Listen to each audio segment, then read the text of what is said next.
Hi friends, आप लोगों का एक बार फिर से स्वागत है हमारे यूट्यूब चैनल पे। आज हम अपने वीडियो जो कि हमारा PC3 से रिलेटेड है, इसमें हमने इससे पहले कार्ड के ऊपर कई वीडियो बना रखे हैं। एक दो वीडियो हमने कार्ड के ऊपर पहले भी बना रखे हैं।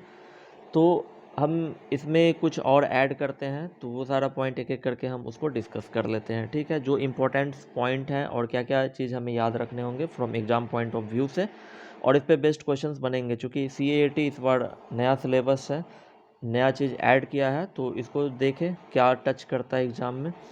तो हम CAT को इसका डेफिनीशन जो हमने इसका फुल फॉर्म जो हमने देखा था, कंप्यूटर असिस्टेड ऑडिट टेक्निक्स है।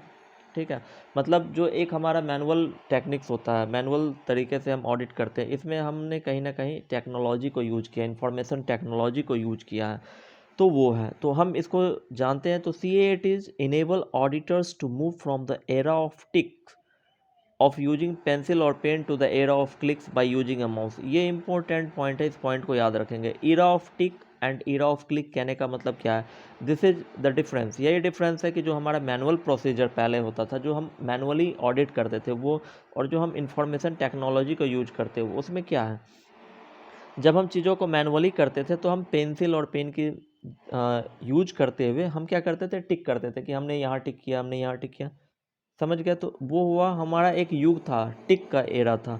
लेकिन जब हम इंफॉर्मेशन टेक्नोलॉजी है, तो अब हमें वो टिक करने की ज़रूरत नहीं। अब हम माउस है हमारे पास, कंप्यूटर सिस्टम है हमारे पास, हम क्या करते हैं, एक क्लिक पे हम बहुत सारा चीज़ कर सकते हैं। तो ये CAT क्या करता है? हमें इनेबल करता है, या CAT के यूज से हम क्या करते हैं, जो हमारा टिक का एरिया है, मतलब एरिया सॉरी, जो हमारा एरा ऑफ टिक है, टिक के युग से निकल करके हम क्लिक के युग में पहुंच गए। This is the difference. तो ये पॉइंट ज़रूर से ज़रूर याद रखें कि CAT हमें इस लायक बनाता है, हमें इस योग्य बनाता है कि हम टिक से निकल करके क्लिक की ओर पहुंच जाते हैं या पहुंच सके हैं। ठीक है, इसमें some of the key reasons for using CATs are, वो की रीजन्स क्या है जिसके मतलब कि हम CAT को यूज करते हैं, इसके लिए जो रीजन्स है वो क्या है? तो कुछ रीजन्स को हम देख लेते हैं। चूँकि एग्ज़ाम में क्वेश्चंस जो इसके ऑप्शंस आते हैं, तो हमें पॉइंट्स पता होना चाहिए। तो जो की रीजंस हैं CAT को यूज करने के क्या क्या है? तो जैसा है कि एब्सेंस ऑफ इनपुट डॉक्यूमेंट्स और lack of a visual paper trails. ठीक है, क्या है? एक तो एब्सेंस है किस चीज़ का? जो इनपुट डॉक्यूमेंट्स है उसका एब्सेंस है, या फिर lack of visual paper trails है, उसका लैक है। May require the use of CAT in the application और कंप्लाइंस एंड सब्सटेंटिव प्रोसीजर। तो चूँकि यदि इनपुट डॉक्यूमेंट है या विजिबल पेपर ट्रेल्स है, वो यदि है नहीं, तो क्या करेंगे? हमारे लिए मुश्किल हो जाएगा। तो उस केस में हम CAT को यूज करके ये चीज़ हमारे लिए आसान होगा। यदि हमारे पास जो भी डॉक्यूमेंट्स है या पेपर ट्रेल्स अवेलेबल नहीं है, तो हम मैनुअल वे में कैसे ऑडिट परफॉर्म कर पाएंगे? मुश्किल है, नहीं हो पाएगा। तो हमें क्या करना पड़ेगा? CAT यदि हम यूज करते हैं, तो CAT को यूज करने से ये चीज़ें क्या होती है? आसान हो जाती है। तो यही सब रीजन्स है कुछ, जिसको हम एक एक करके देख लेते हैं। तो पहला क्या है कि एब्सेंस ऑफ इनपुट डॉक्यूमेंट और lack of visible paper trails. ये है, ये चीज़ होता है, इसलिए CAT एक तरह से हम समझ सकते हैं कि हम CAT की रिक्वायरमेंट होती है। Need for obtaining sufficient relevant and useful evidence from the IT application और database as per audit objectives. तो क्या है कि एक तो ज़रूरत होती है क्या चीज़? Sufficient relevant and useful evidence, ये प्राप्त करने की ज़रूरत होती है, जो हमारा IT एप्लीकेशंस है या डाटाबेस है, एज पर IT ऑडिट ऑब्जेक्टिव्स। ठीक है, तीसरा है ensuring audit findings and conclusions are supported by appropriate analysis and interpretation of the evidence। ठीक है, एक इसमें क्या इंश्योर करता है? ऑडिट फाइंडिंग्स, ठीक है, कंक्लूजन्स हैं, और ये जो भी कंक्लूजन्स है वो सपोर्टेड होंगे by appropriate analysis and interpretation of the evidence.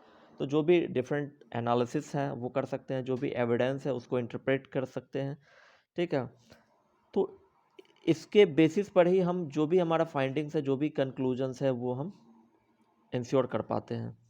Next है हमारा कि need to access information from system. ठीक है, इंफॉर्मेशन गैदर करना होता है, एक्सेस करना होता है from system having different hardware and software environments. तो सिस्टम्स कैसा हो सकता है, वो डिफरेंट हार्डवेयर हो, उसमें डिफरेंट सॉफ्टवेयर इन्वायरमेंट में वो वर्क कर रहा और वहाँ से इंफॉर्मेशन हमें एक्सेस करना पड़े, डिफरेंट डाटा स्ट्रक्चर हो, रिकॉर्ड फॉर्मेट्स हो, processing functions in a commonly usable format. ठीक है, तो ये सारा चीज़ है कि एक प्लेटफॉर्म पे नहीं हो, अलग अलग प्लेटफॉर्म पे हो, डाटा एक्सेसिंग हमें डिफरेंट डिफरेंट प्लेटफॉर्म से डिफरेंट डिफरेंट सॉफ्टवेयर इन्वायरमेंट में वो सिस्टम रन कर रहा होगा, डाटा स्ट्रक्चर डिफरेंट हो, रिकॉर्ड फॉर्मेट्स डिफरेंट हो, ये सारा चीज़ है। तो इन सब को हम एक तरह से यूजुअल फॉर्मेट में एक्सेस करें, इसलिए हम कार्ड को यूज करते हैं। Need to increase audit quality and come with auditing standards. एक इसका क्या है कि हम एक तरह से जो ऑडिट क्वालिटी है उसको इंक्रीज कर सकते हैं। हम यदि मैनुअली कर रहे हैं, जो हमारा प्रोसीजरल मेथड है, हो सकता है उसकी क्वालिटी उतनी अच्छी नहीं हो, लेकिन यदि हम उसमें इंफॉर्मेशन टेक्नोलॉजी को यूज करते हैं तो उसकी क्वालिटी रैदर देन बेटर होगी। तो क्या होगा कि ये इंक्रीज करती है ऑडिट क्वालिटी को and comply with auditing standard, जो ऑडिटिंग स्टैंडर्ड है उसको भी कंप्लाई करता है। नेक्स्ट है हमारा इसमें need to identify materiality risk and significance in an IT environment.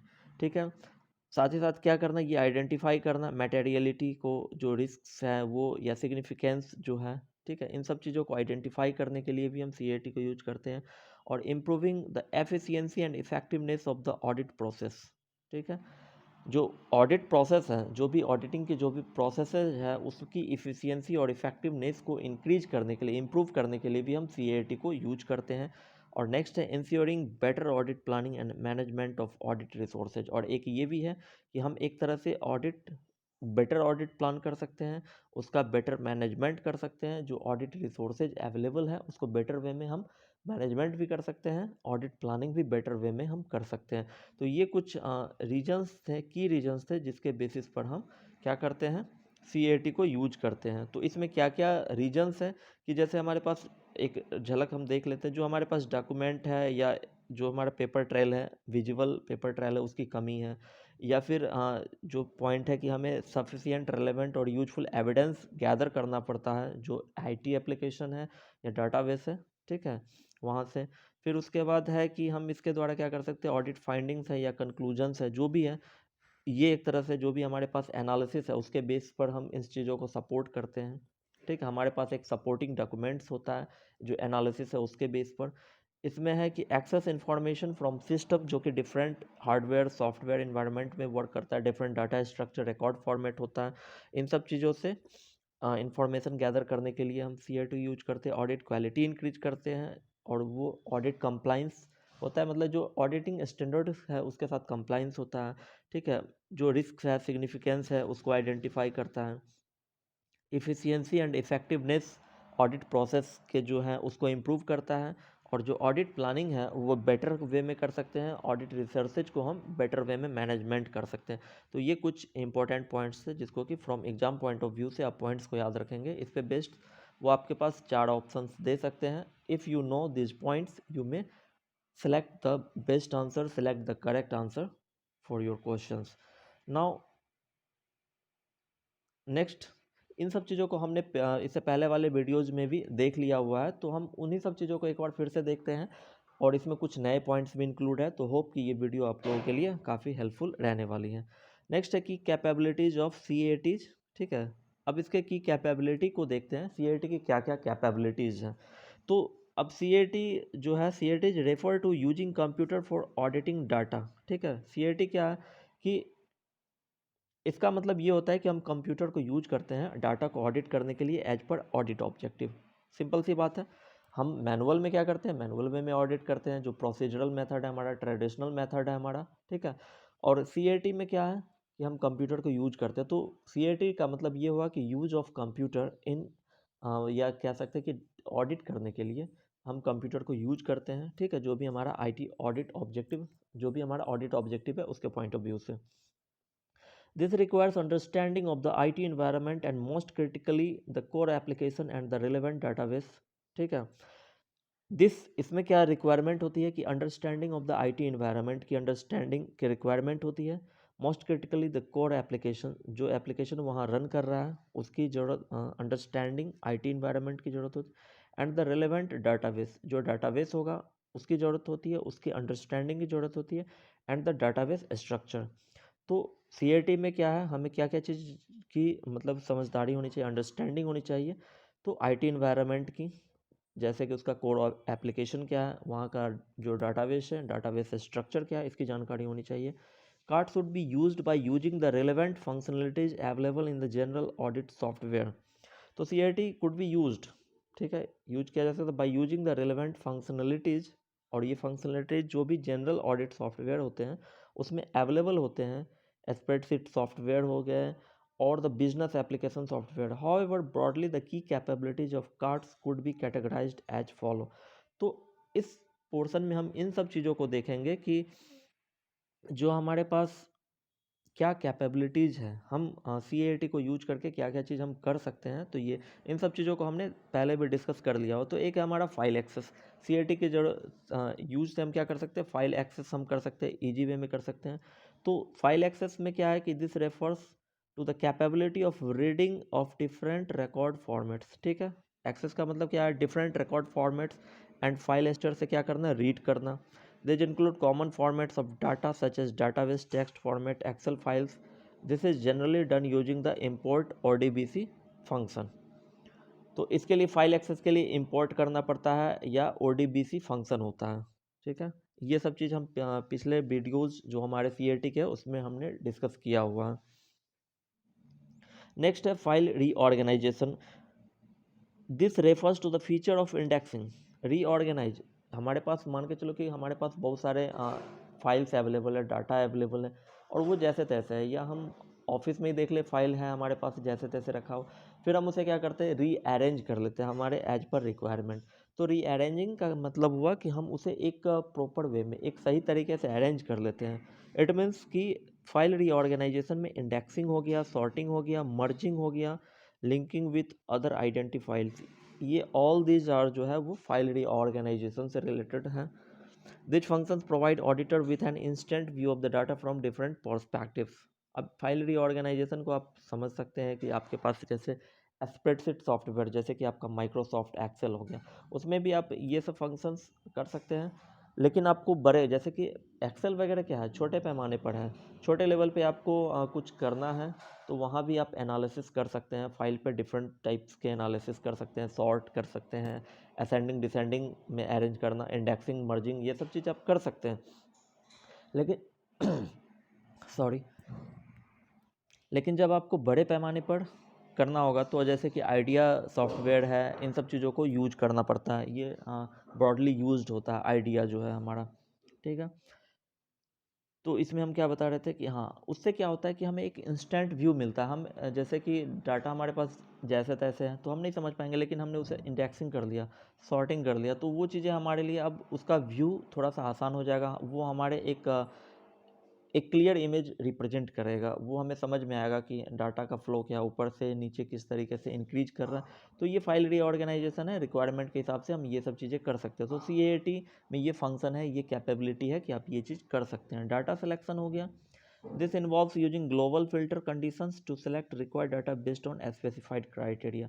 Data selection clear है कि आपने एक फ़िल्टर लगाया, आपने एक कंडीशन लगाया, ठीक है, जो पैरामीटर्स है, आप वो अप्लाई करने के बाद जो भी डाटा है अकॉर्डिंग टू योर क्राइटेरिया आप वो डाटा सेलेक्ट कर सकते हैं। तो ये डाटा सिलेक्शन की कैपेबिलिटी होती है। स्टैटिस्टिकल फंक्शंस होते हैं, this refers to the features of sampling, stratification and frequency analysis. This functions enable intelligent analysis of data.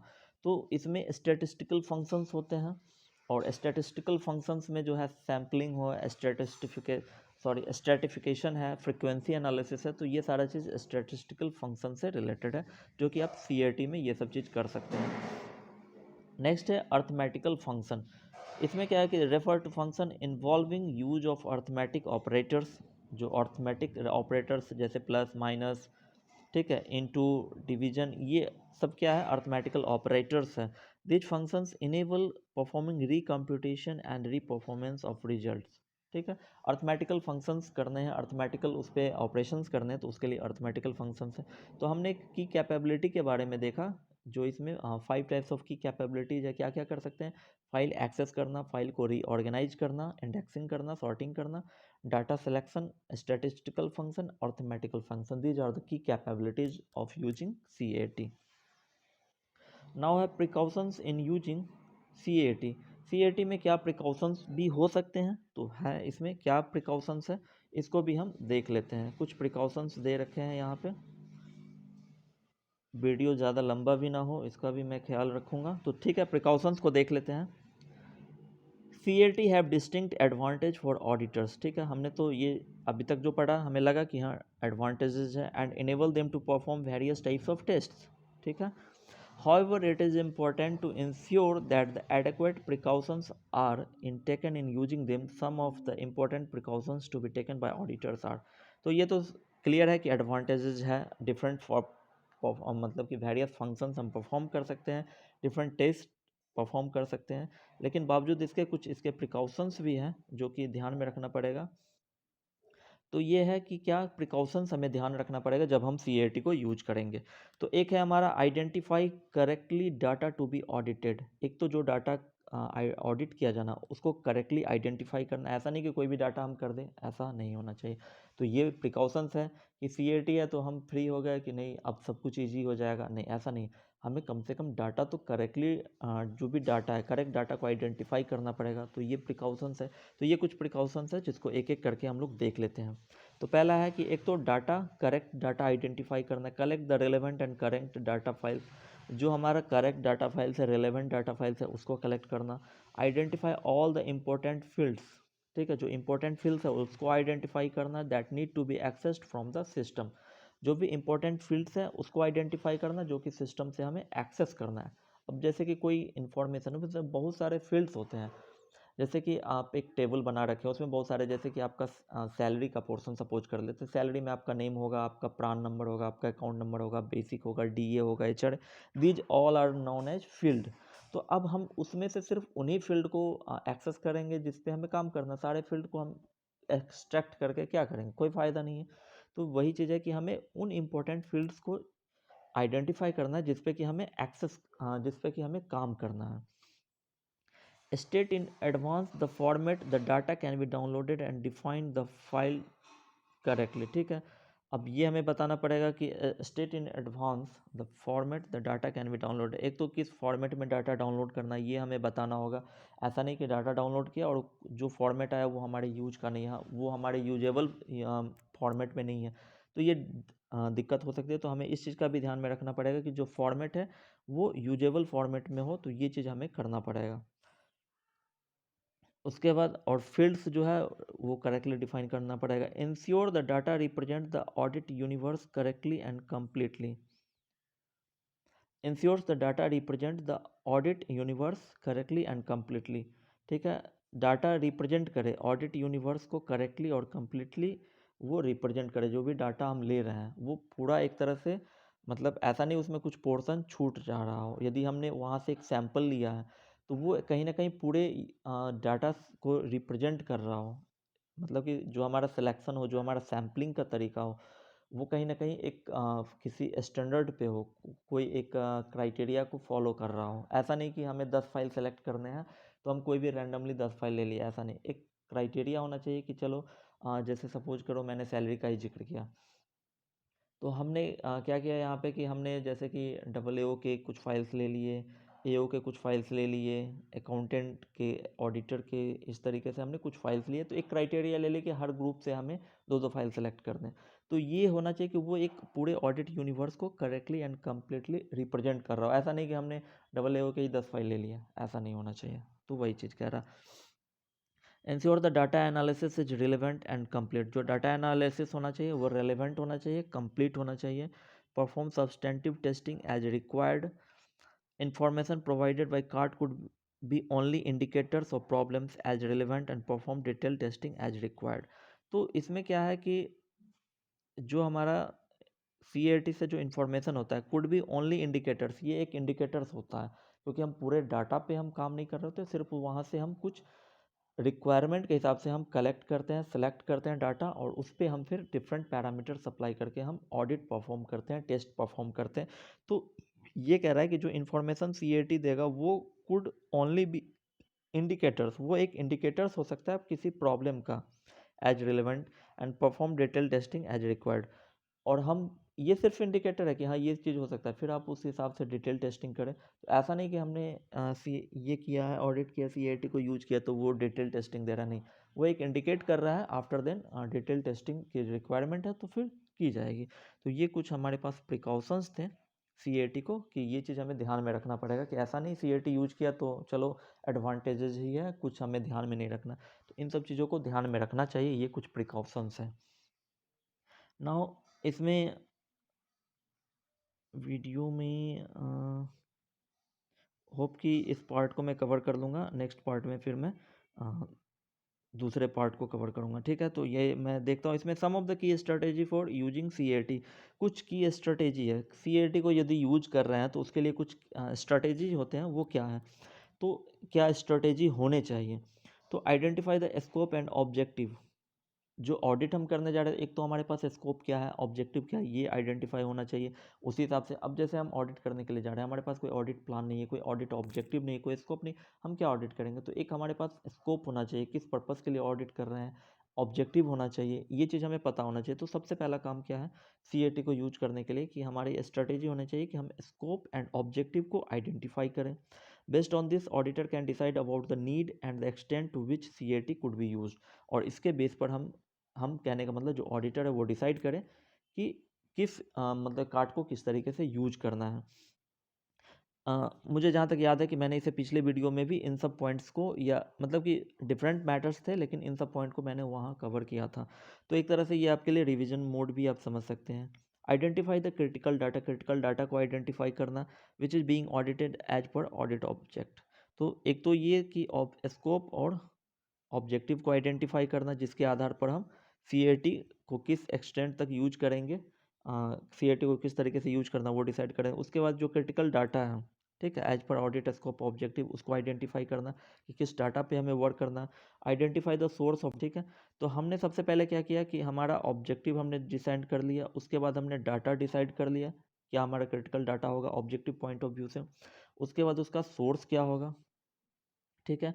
From the enterprise information system application software, this could be relating to general ledger, inventory, payroll, sundry debtor, sundry creditor. मतलब कि जो हमारा enterprise का जो data है, जो उसका software है, वहाँ उसका जो डाटा बेस है, वहाँ से जो भी हमें डाटा लेना है, किस किस सोर्स से लेना है, ठीक है। जैसे कि सोर्स जनरल लेजर हो सकता है, inventory, payroll, sundry debtors, creditors, ये सब सोर्स है, यहाँ से डाटा हमें लेने हैं। तो तीसरा हमारा सोर्स हो गया।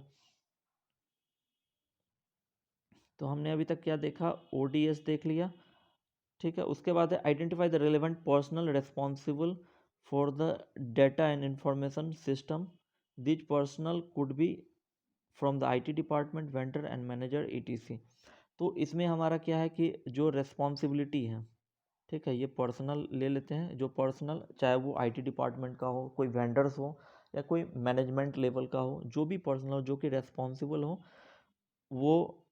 उसके बाद है obtain and review documents relating to data information system, ठीक है।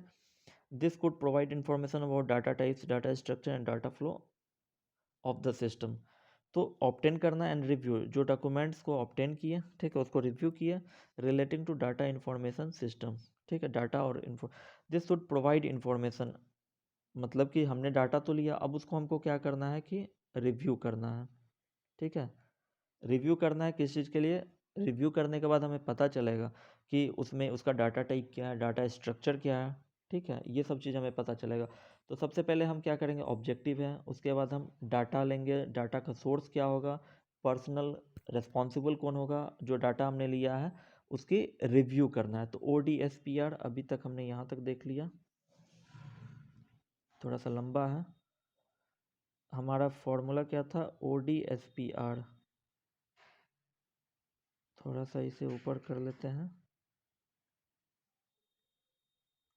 अभी तक हमने देखा ODSPR, होप कि ये चीज़ आपको ध्यान में होगा, ठीक है। Understand the software by having a walk through, हमें अंडरस्टैंडिंग होनी चाहिए, सॉफ्टवेयर की अंडरस्टैंडिंग होनी चाहिए। Walk through right from user creation, grant of user access, configuration, setting, data entry, query and reporting features.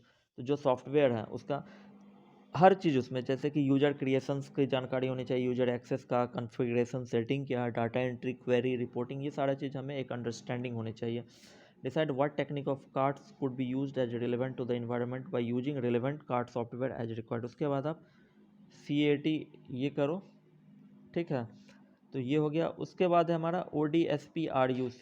तो इस तरीके से आप एक फॉर्मूला बना करके, होप कि यहाँ तक आपको याद हो गया है कि ऑब्जेक्टिव क्या है ऑडिट का, डाटा क्रिटिकल डाटा क्या होगा, सोर्स क्या होगा, P फॉर पर्सनल जो रिस्पॉन्सिबल होगा, R फॉर जो डाटा हमने कलेक्ट किया उसके रिव्यू से रिलेटेड है, अंडरस्टैंडिंग द सिस्टम जो वहाँ यूज हो रहा है, और C फॉर CAT जो टेक्निक हम यूज करेंगे उससे रिलेटेड है। नाउ 2 पॉइंट इसमें क्या है कि prepare a detail plan for analysing the data, और एक लास्ट में इन सब एक हमारा डिटेल प्लान होना चाहिए कि डाटा को एनालाइज कैसे करना है। This includes all the above steps जो हमने ऊपर पढ़ा, ठीक है, उसमें वो सारा चीज़ आ जाएगा, ठीक है, कि डाटा एनालाइज करने के लिए डिटेल प्लान क्या हो जाए। डिटेल प्लान क्या होगा, शुरू से अब तक जो हमने किया वो सारा क्या है, प्लानिंग ही है, कि हमारा ऑब्जेक्टिव क्या है, उसके हिसाब से हमने क्या डाटा लिया है, ठीक है, ये शुरू से अभी तक जो किया वो सारा प्लानिंग का ही पार्ट है। नेक्स्ट है परफॉर्म रिलेवेंट टेस्ट, और जब हमारे पास डाटा आ जाएगा उसके बाद हम क्या करेंगे, परफॉर्म करेंगे, टेस्ट परफॉर्म करेंगे एज रिक्वायर्ड एंड प्रिपेयर, ठीक है। जो हमारा ऑडिट है वो परफॉर्म करेंगे, और उसके बाद हम क्या करेंगे, audit findings which will be use for forming audit report opinion as required. तो लास्ट में सारा जब हमारा ये प्लानिंग हो जाएगा, और परफॉर्म करेंगे, टेस्ट परफॉर्म करेंगे, ऑडिट फाइंडिंग्स निकालेंगे, ठीक है, और उसके आधार पर हम ऑडिट रिपोर्ट या हमारा जो ओपिनियन होगा वो हम देंगे। तो ये 9 पॉइंट्स थे, इसमें किस चीज़ से रिलेटेड थे। तो जो हम CAT को यूज कर रहे हैं उसके की स्ट्रेटेजी क्या है, तो की स्ट्रेटेजी वही है कि प्लानिंग होना चाहिए, प्लानिंग हो जाने के बाद जो है हमारा उसका एग्जीक्यूशन। 2 स्टेजेज के बारे में आपको याद होगा, देखा होगा, 2 स्टेजेज में होता है। एक तो हमारा प्लानिंग का स्टेज होता है, तो ऊपर जो हमारा 8 पॉइंट तक था, 7 पॉइंट तक था, वो प्लानिंग का स्टेज था, और उसके बाद हमारा जब हमने उस पर टेस्ट परफॉर्म किया वो हमारा एग्जीक्यूशन का स्टेज था। तो होप कि ये समझ में आया होगा आपको। और एक है, इसको मैं कवर कर लेता हूँ, इस पे भी वीडियो मैंने पहले बना रखा है, आप देखेंगे तो उसमें आपको मिल जाएगा। Examples of test perform by कार्ट, इसमें क्या क्या फंक्शंस है, क्या क्या परफॉर्मेंस हम कर सकते हैं, ठीक है। तो CAT can be use for compliant and substantive testing के लिए यूज होता है। As per the audit plan compliant test are perform first. तो ऑडिट प्लान के हिसाब से सबसे पहले क्या, यहाँ से क्वेश्चंस बनाए जा सकते हैं कि ऑडिट प्लान के हिसाब से सबसे पहले कंप्लाइंस टेस्टिंग होती है, ठीक है। As per risk assessment and based on the result of the compliance test detailed compliance test could be perform. तो सबसे पहले कंप्लाइंस टेस्टिंग होती है, ठीक है। उसके बाद यदि रिक्वायर्ड होता है रिस्क असेसमेंट या जो भी होता है, जो भी रिजल्ट्स है, जो भी फाइंडिंग्स हैं, उसके आधार पर हम फिर डिटेल टेस्ट जो है डिटेल कंप्लाइंस टेस्ट को परफॉर्म करते हैं। Some examples of test which can be performed using CAATs, ठीक है। तो इसमें क्या क्या चीज़ है, ठीक है, यहाँ के बाद मैं इस वीडियो को ख़त्म कर दूंगा, ठीक है। इसके बाद फिर नेक्स्ट वीडियो को मैं यहाँ से कवर करूँगा। तो ये वीडियो मैंने इससे पहले भी इसमें सारा चीज़, ये सारा चीज़ मैंने देख रखा हुआ है। इसे मैं एक बार फिर से शॉर्ट में इसे देख लेता हूँ। आइडेंटिफाई एक्सेप्शंस है, identify exceptional transaction based on set criteria, मतलब कि हमने एक क्राइटेरिया सेट किया, उस क्राइटेरिया उस पैरामीटर के हिसाब से क्या एक्सेप्शन को आइडेंटिफाई करना। फिर जो कंट्रोल्स हैं, वेदर कंट्रोल्स आर सेट, जो भी कंट्रोल सेट किए गए has been working as prescribe, जैसे कि कंट्रोल्स का जो प्रेस्क्राइब किया गया था कि हमें इस तरीके के कंट्रोल्स चाहिए, इस तरीके से वो वर्क होने चाहिए, तो क्या वो कंट्रोल उस हिसाब से वर्क हो रहे हैं कि नहीं, उस हिसाब से वो फंक्शन कर रहे हैं कि नहीं, तो वो कंट्रोल को एनालिसिस करना। Identify errors, identify data which is inconsistent और एररनेस, उन डाटा को आइडेंटिफाई करना जिसमें कि एरर हो, जिसमें कि इनकन्सिस्टेंसी हो, कुछ इस तरीके का। स्टैटिस्टिकल सैम्पलिंग है, perform various types of statistical analysis to identify samples as required. तो स्टैटिस्टिकल सैम्पलिंग का फंक्शंस इसमें होता है। डिटेक्ट फ्रॉड्स हम कर सकते हैं, ठीक है। कार्ड को यूज करके हम जो पोटेंशियल एरिया जो फ्रॉड है उसको हम आइडेंटिफाई कर सकते हैं, डिटेक्ट कर सकते हैं। वेरीफाई कैलकुलेशन, मतलब जो कैलकुलेशन उसने किया है हम उसको वेरीफाई कर सकते हैं, ठीक है। हमें दिख रहा है कि अच्छा ये चीज़ आ रहा है, और हम देख रहे हैं कि क्या ये सही में वो है कि नहीं है, तो हम इसके लिए क्या कर सकते हैं, कैलकुलेशन को वेरीफाई कर सकते हैं। रीपरफॉर्म वेरियस कंप्यूटेशन कर सकते हैं in audit software to confirm the result from application software confirm with the audit software, ठीक है। तो जो हमारा ऑडिट सॉफ्टवेयर CAT है, ठीक है, और जो हमने एप्लीकेशन सॉफ्टवेयर जो हमें रिजल्ट दिया है, तो क्या वो सही है कि नहीं है। ऐसा तो नहीं कि उसने 2+2 को 5 करके 100 कर दिया है, तो ये चीज़ हम चेक कर सकते हैं, रिकैलकुलेट कर सकते हैं। तो ये फंक्शन CAT में अवेलेबल होते हैं। एग्जिस्टेंस ऑफ रिकॉर्ड्स हो गया, ठीक है, जैसे कि आइडेंटिफाई फील्ड्स करना विच हैव नल वैल्यूज, ठीक है। डाटा कंप्लीटनेस हो गया, identify whether all fields have valid data. Completeness का मतलब क्या होता है, डाटा शुड बी वैलिड, ठीक है। तो डाटा कंप्लीट, कोई भी डाटा छूटे ना या कोई भी इनकम्प्लीट डाटा ना हो, तो ये डाटा कंप्लीटनेस की फंक्शंस उसमें अवेलेबल होते हैं। डाटा कंसिस्टेंसी, इसमें क्या होता है, identify data which are not consistent with the regular format, ठीक है। मतलब डाटा की कंसिस्टेंसी, जो फॉर्मेट है उस हिसाब से डाटा है कि नहीं है, तो ये डाटा कंसिस्टेंसी। डुप्लीकेट पेमेंट्स, मतलब डुप्लीकेसी को भी हम चेक कर सकते हैं कि डुप्लीकेट है कि नहीं, डुप्लीकेट ट्रांजैक्शंस है कि नहीं है। Inventory obsolescence, sort inventory based on data of purchase or category as per a specified aging criteria और period and identify inventory which has become obsolete, ठीक है। तो ये भी चीज़ इसमें अवेलेबल होता है। कहने का मतलब ये हो गया कि जैसे कि इन्वेंट्री बेस्ड, ठीक है, ऑन डाटा ऑफ परचेज, ठीक है, और categories as per specified ageing criteria. तो जो परचेज है उस हिसाब से, या फिर categories as per specified ageing criteria, कि एक एज हो कि 4 दिन, 5 दिन, सप्ताह दिन, 15 दिन, उस हिसाब से, तो ये क्राइटेरिया होना चाहिए। और period and identify inventory which has become obsolete, ठीक है। तो ये फंक्शंस इसमें अवेलेबल होते हैं। उसके बाद है accounting exceeding authorisation limits, identify data beyond specified limit. कुछ ऐसे है जिसमें कि कुछ लिमिट्स है, मतलब कि इस लिमिट के अंदर ही वो डाटा होना चाहिए, लेकिन उस लिमिट के बियॉन्ड भी वो डाटा है। तो इस तरीके को आइडेंटिफाई करना, इन सब चीज़ से रिलेटेड फंक्शंस सीएटी में अवेलेबल होते हैं। तो हमने आज कुछ पॉइंट्स को देखा। होप कि ये चीज़ें आपको समझ में आई होंगी, जो कि इंट्रोडक्शन पार्ट था। इससे पहले भी हमने सीएटी के बारे में बताया था, कुछ इसमें नई चीज़ें होंगी, तो होप कि वो चीज़ें आप लोगों के लिए काफ़ी हेल्पफुल होंगी। इसमें हमने क्या क्या चीज़ देखा, तो इसमें हमने देखा कि सीएटी को यूज करने के की रीजंस क्या थे, क्या रीजंस थे कि हम सीएटी को यूज करें, ठीक है, किस रीजन से यूज करते हैं। सीएटी की कैपेबिलिटी क्या है, क्या क्या चीज़ हम कर सकते हैं इनसे, दूसरा पॉइंट था। तीसरा पॉइंट था कि सीएटी को यूज करने के लिए कुछ प्रिकॉशंस को ध्यान में रखना पड़ेगा, उन प्रिकॉशंस के बारे में हमने देखा। और इसमें क्या है कि स्ट्रेटेजी जो होनी चाहिए, क्या स्ट्रेटेजी होनी चाहिए, उसके लिए हमें देखना पड़ेगा। स्ट्रेटेजी के लिए जो प्लानिंग है, जो एग्जीक्यूशन स्टेज है, हमने किस तरीके से प्लान किया शुरू से अंत तक, ये चीज़ें होनी चाहिए। और लास्ट में हमने देखा कि कुछ फंक्शंस हैं जो कि हम सीएटी के द्वारा परफॉर्म कर सकते हैं, different types of test perform कर सकते हैं। तो ये आज का वीडियो हम यहीं पे समाप्त करेंगे। नेक्स्ट वीडियो में हम और भी कुछ सीएटी से रिलेटेड यदि होगा तो हम उसको कवर करेंगे। तब तक के लिए आशा करते हैं कि आपको ये वीडियो समझ में आया होगा। यदि समझ में आए वीडियो, आपको कोई वो डाउट हो तो आप कमेंट करें। वीडियो समझ में आए तो do like, subscribe and share and comment, ठीक है। तब तक के लिए आप लोगों ने वीडियो को देखा, इसके लिए थैंक्स, और तब तक के लिए जय हिंद। फिर से मिलते हैं।